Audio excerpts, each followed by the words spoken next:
Hello, hello. Welcome, everyone. I am so happy that you are able to be with us this evening. I'm your host, Sophia, and welcome to our She Emerged podcast. So, this evening, I would like to share with you how to develop emotional resilience. So, let's get into it. What is resilience? I know this word is, overused at times, but I just wanted to pause for a minute.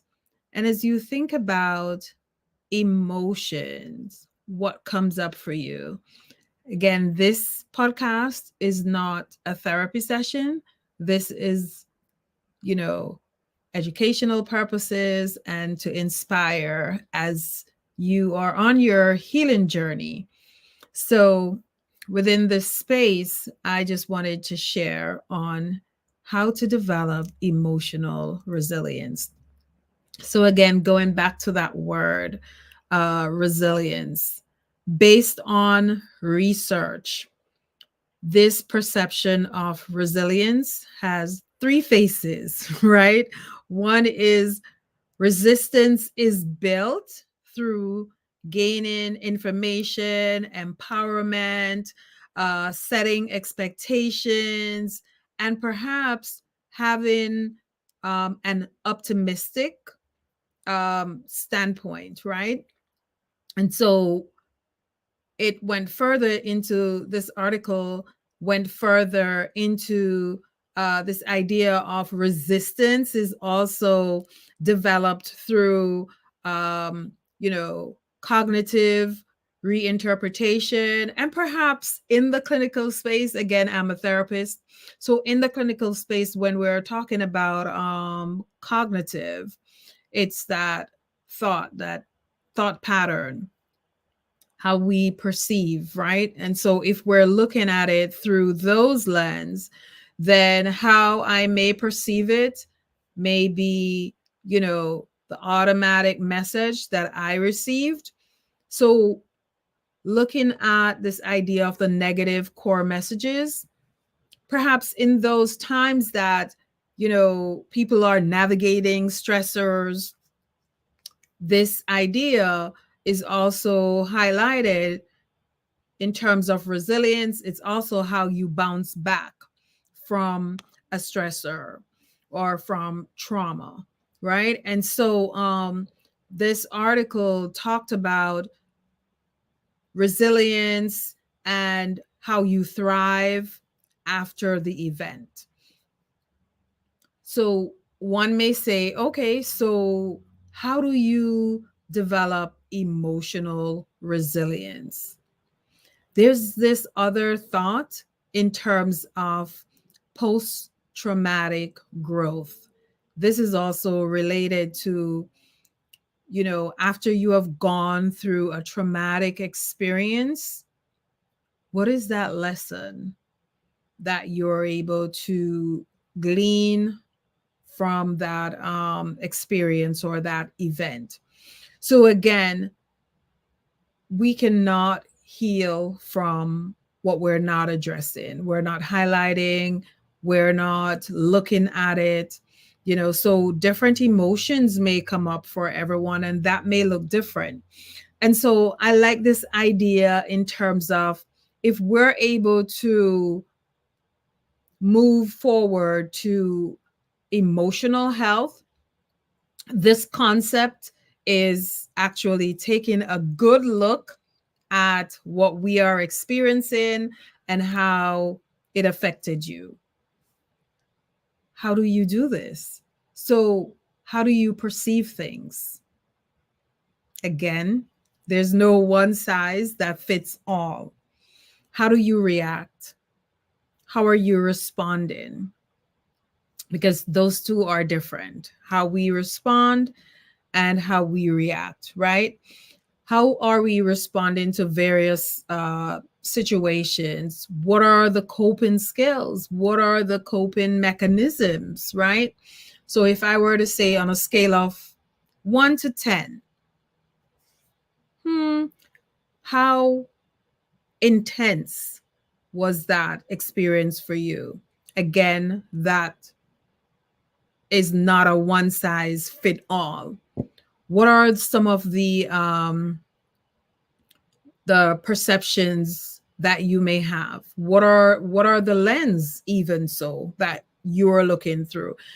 Earlier I mentioned about that defense mechanism, right?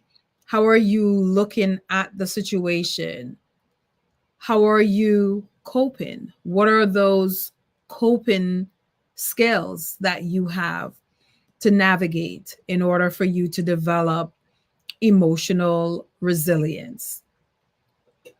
So, again, as I wanted to highlight this, looking at the specific experience, the specific event, right? That emotional experience, how are you able to adapt? How are you able to adjust? What is it reminding you of, even? And so I wanted to be able to help us to look at what are some of the patterns that may come up for you. You know, as I was reading the article, I came across, and I think I shared it about 2 weeks ago, this idea of how we are able to process what are the patterns that may, you know, show up. There is this quote that I absolutely love by Tara Brach. Each time you meet an old emotional pattern with presence, your awakening to truth deepen. Absolutely. So this idea of pattern, it's something that reoccur, something that you see happening. There's a frequency that is attached to patterns. And so if you're able to look at a pattern, how you show up in your own nuclear family, or your, you know, when you're looking at your family of origin, what are some of the patterns that you see? For some people that may look like anxiety, that may look like anger, that may look so different, right? But again, I wanted to highlight that even so, with patterns, as we notice these different patterns, how are we coping?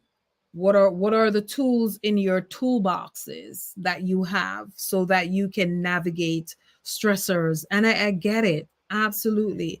You know, as I recall during the pandemic, what is the biggest theme that stood out? Isolation, right? A lot of us worked from home, right? Our kids were learning from home, right? And so socialization was not the norm throughout the pandemic. But now that everything is up and running, and yes, still a lot of people work from home, choose to work from home. But I wanted to highlight that even so, a lot of people are still navigating stressors when it comes to different life experiences. And so this is even so that I wanted to highlight, how are you functioning socially? You know, how are you responding to the different stressors of life?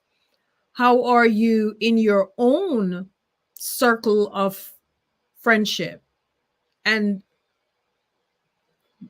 again, your friendship circle, you know, how you're functioning in your friendship circle may look different from your relationship, you know, friendship. And so that's important for us to notice that even so, as you are looking at the different stressors, as you are navigating, you're doing life, And even so, when life throws you a curveball, how are you able to, you know, bounce back? How are you able to adjust? And that's what the article, you know, depicted. It's that interpretation of the experience that you have gone through. It's the growth that perhaps is um, energized, right? It's the optimism that you may have, gratitude, some may say. Um, you know, there's so many different ways. Again, that journey looks different for everyone. So, what propels you? What have you discovered about you? For some, it's a rediscovery, right? A rediscovery of the way that you engaged in your circle prior to COVID 19. It's a way now that you're able to, manage the stressors of life. What have you been able to glean from that time during the isolation? For some, they have picked up a hobby. For some, you know, um, they see life in a total different way, right? Prior to COVID. Um, for some, they have gained new skills. And yes, we want to normalize that. For some, it was difficult. For everyone, right? That was a collective trauma that we all went through. So, how are you able to, develop these skills? Again, looking at where you are, your experiences. How are you understanding yourself better? How are you clarifying problems, right? How are you able to solve these problems? That will be crucial for you, right? Is it always a problem saturated narrative? Is it always, you know, a space where you're not able to have a support system, so it's difficult for you to develop emotional resilience, to get back on your feet, to cope better, to problem solve, to be able to resolve conflicts. So conflict resolution, right? That's important. Coping skills. How are you able to motivate yourself? Even no one knows you better than you do. So how are you able to motivate yourself? How are you able to, and this one is big, it's crucial, how are you able to form healthy relationships, right? That's going to be important. And so within the context of emotional health, I want us to look at how are we more aware of the different stressors, right? Or the reoccurring stressors that you have not been able to navigate as well as others. But getting to know the difficulties, as I always say, that one of the major theme, or one of the major way that you know that you're on your healing journey, is to become self-aware, right? Becoming self-aware, feeling safe in whatever space that you're in, that you're open and honest to recognize where you are, and asking for help. Those are going to be crucial, right? In developing emotional resilience. Absolutely. So, in terms of identifying what are some of the difficulties that you're navigating, What is the negative core message that you're confronted with? Yeah, absolutely. So these are going to be crucial. How is what you're navigating affecting your work, right? Um, family system, that's important. All of this makes sense at the end of the day, right? And so that's important. And so I absolutely think that this notion of post traumatic growth was, emerged from this idea of how are you able to develop those resilient skills, right? And so whether bouncing back looks different for you, resistance, again, you know, that may look different for you as well. But let's debunk the idea or debunk the myth that it's not possible. Anything is possible. There are myriad of reasons why perhaps you're not, or I want to say, there are myriad of reasons why your resilience may look different from someone else's resilience. Again, as I always say, healing is not linear, right? Everyone is on their different journey. Everyone is processing in a different way, and that looks different, right? And so, what does your circle of friendship looks like? You know, um, what is your support system? What does that look like? So that's going to be important for your resilience process. Again, bouncing back from adversity, there's no one size fit all, right? How are you defining resilience? That may look different as well, right? And in every family system, how we regulate, right? Human behavior in general, how are we adapting to life stressors? Let's just normalize that in every family system, how you function. What are some of the adversities that disrupt your life, right? And if we pause for a minute and look at that to see, are you stuck? Are you asking for help? Have you recognized where you are? And what are those moving parts to that situation? So, I just wanted us to take a minute and think about it, in terms of where you are. um, what is resilience for you? Perhaps resilience for you does not look like bouncing back. Perhaps you're feeling stuck. Perhaps you have not yet acknowledged where you are. Again, everyone's perception is different, you know.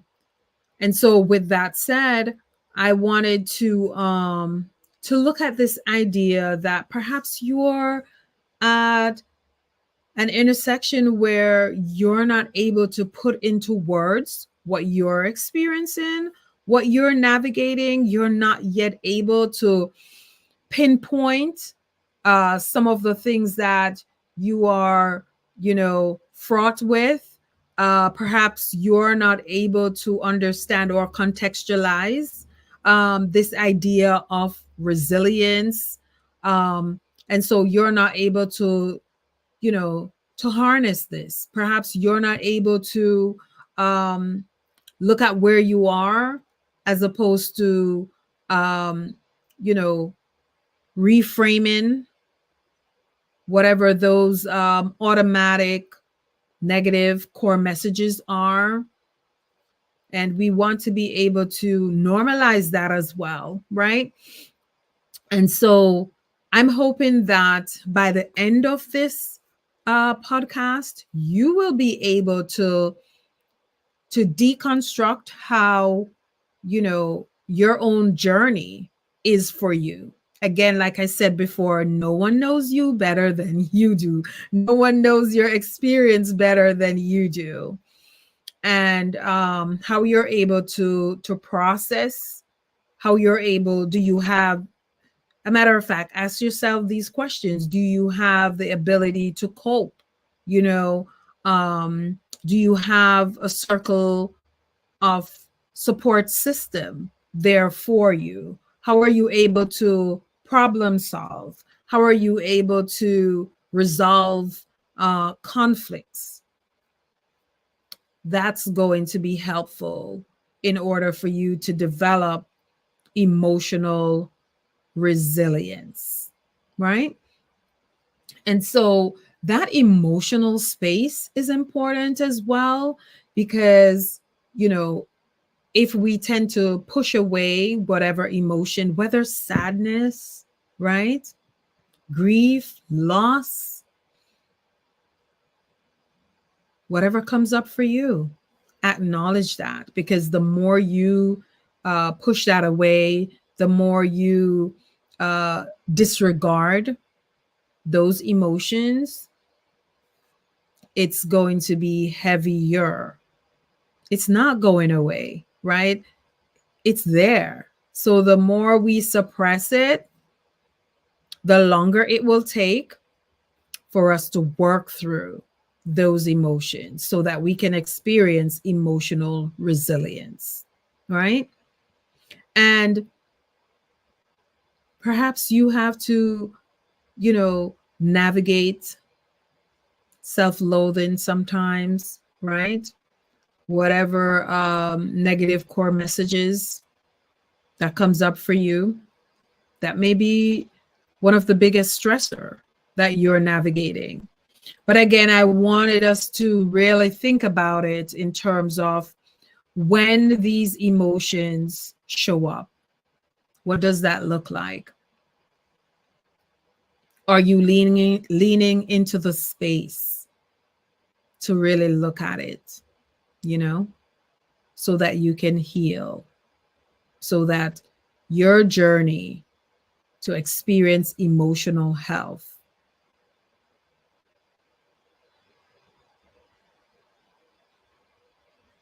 is beneficial for you, right? And so, with that said, I'm hoping that you were able to um, take away something from what I have mentioned earlier. Again, this is not a medical advice session. This is not a therapy session. If you feel the need that you're looking at the different stressors that you're navigating, life has thrown you curved balls after curved balls. It is my greatest pleasure as a therapist to encourage you to reach out for help. There are a plethora of resources available, right? And there's one thing I also wanted to pinpoint, that even in, and again, based on research within the space, if this resonates with you within the space of your faith communities, it is known based on articles and research that this is where you're able to experience emotional resilience within the supportive spaces of your faith community, right? And so, if this is a space where you find it safe, where you're able to connect with other believers, then absolutely this is where you're able to experience more of the emotional resilience that I'm mentioning, how you're able to, connect with like minded individuals, whether through your women's ministry, your youth ministry, whatever ministry you're a part of. It is known based on research that within the faith community space, this is where individuals are able to experience. And yes, I'm cognizant that this may not resonate with everyone. Perhaps let's normalize it. Perhaps you are hurt, and this is not where this is not your number one go to. Then perhaps, seeking other services, other spaces, circles where you're able to find that support. There are also support groups that you're able to glean from, but it's crucial. Your emotional health matters, your emotional wellness matters, right? Because again, it is not just a mind, it's not just a mind issue, right? It's somatic, it's a physiological experience as well. Your emotion is a body experience, a matter of fact, right? And so when you are sick, where do you go? You go to the doctor. It's the same thing. When you need that emotional intervention, it's okay to seek therapeutic help as well. When you're hungry, you eat, right? So there's that, um, you know, space that needs to be attended to. Your emotional health matters. Your emotional well being matters, right? And so, how you develop emotional resilience is going to be important. So, I want to end this podcast reminding you that whatever it is that you're navigating, how you problem solve to resolve whatever the presenting concern is, that's going to be useful for you, right? I also thought about when clients are seeking therapeutic services, there's a reason why they come to professionals, because they want an objective intervention. They seek professional help so they can have a treatment plan goal um, in place where they are working towards gaining tools for for them to be able to look at what the concern is and to work through that so they can become a better person, being able to navigate life stressors so that they can, have a better grip and whatever it is that they're navigating. So that's going to be absolutely important, right? That's going to be important. So again, I want you to be able to, have a greater, healthier experience. And that's why I'm here to share with you in this space, in this community, that you don't have to suffer alone. You don't have to navigate life alone, right? We're relational beings. And for that reason, I want you to pause and to really think about it, how you are, navigating, how are you on a daily basis? What are the difficulties that you're confronted with? You don't have to suffer in silence. You don't have to be stuck, right? Reach out for help. Again, There's so many services out there, support systems, support groups, right? Guys, let's, you know, debunk the myth therapy works, right? Therapy works. And so, again, how to develop emotional resilience. It's going to be key for you to understand your own emotions, right? How are you feeling? Understand that. What thought comes up for you? How are you responding? Right? What does that emotional experience look like for you? Right? Is it recurring? That's going to be important. And again, you can clarify this through your own journaling experience as well, right? So, hope something that I've said, you know, resonated with you. Again, like, share, subscribe, and leave a comment below. What topic would you like for me to share on? Drop it in the comment, and absolutely, we can make that happen. So, that's it for now, guys. Until the next podcast, be well, hit that like button, share, subscribe. Take care, guys. Bye for now.